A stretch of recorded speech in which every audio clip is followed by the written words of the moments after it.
it's Yolanda Boss from The Kinda Fit Chick, which is all about you embracing living your life real, raw, and free as fuck. I am a registered nurse that is passionate, aka slightly obsessed, with helping other women go on health and fitness journeys. So maybe you're here, you're like, where the fuck do I even start? I understand it can be so intimidating to just get started. As a nurse, I did not have time to make shit super complex. I believe in throwing some shit in a pan, shutting the fuck up, and like just handling your shit when it comes to what you eat. Today's healthy swap is going to be swapping out your wheat infested pasta or gluten with something super healthy and that is plant-based, and that is going to be spaghetti squash. If you're anything like me, 2 years ago, I was like in the actual pasta aisle looking for a spaghetti squash. Let me help you out so you're not the weirdo looking in the pasta aisle for it. You're gonna find this in your produce aisle. This is something that I'm preparing that does take a little more time. If you don't have the time on your hands, go grab some zoodles or make them. But we're gonna make this so that you have just a healthy alternative. Make sure you rinse it off, heat your oven to 375, and all you're gonna do is put this on a pan, poke some holes. You're going to have to let this cook or roast for about an hour. That's gonna be the time consuming part of this. Do it on a day where it's like rainy as fuck outside, you're bored, and you don't feel like going on that tender date. And then once it's done, you need to let it cool down for about an hour. And then after that, we're going to pretty much pick out the spaghetti from the squash, and then you'll be set.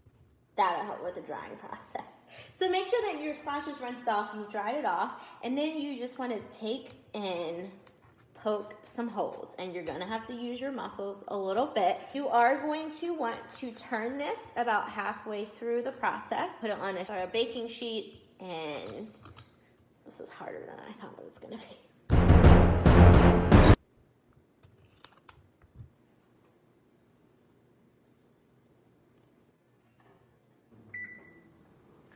All right, so for about 30 minutes, I'm gonna let that go. I'm gonna go answer some emails, and I will see you back. All right, it's been an hour. The fucking house smells amazing. And I know that you're probably gonna wanna know how you know if it's done or not. You saw how hard it was for me to cut into before. It is just kinda smushy. A knife should easily cut through that. All right, let's see how this turned out. Cut your squash, and I let this sit for a little longer than an hour, just so that you know. So when you cut it, you have like kind of like membrane on the inside. You want to pick out those seeds, and I'm just gonna scrape these out. Kind of like a darker color, like what comes out of there. So you just want to get all the seeds out, and so it looks like some of the actual squash is going to come out alongside that, which is fine. I just want to get all those seeds out.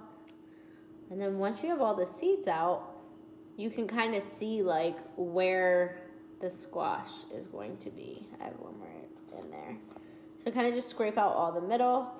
And then once you have that all scraped out in another dish, there you have your spaghetti. And so it's like nice and long. And you just kind of scrape it, and it just really easily is separating. And then just do the same thing with the other side. So you can see that this makes a pretty good amount of food.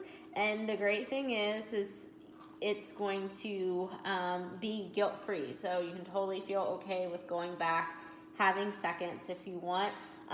You know, depends on what you want to do with this. I think I'm going to do 2 different dishes. One of which will be like just to throw some pasta sauce on it, super easy. Maybe put some olives and some lentils so that you have protein.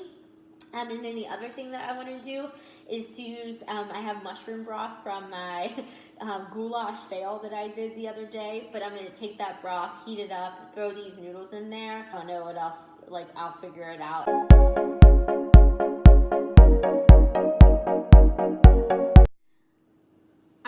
There you have it, spaghetti squash. I would say like the ease of making this, the most difficult thing was just poking the freaking holes into the squash. So my tip for you there would be just to make sure that you just use a knife, make it easy on yourself.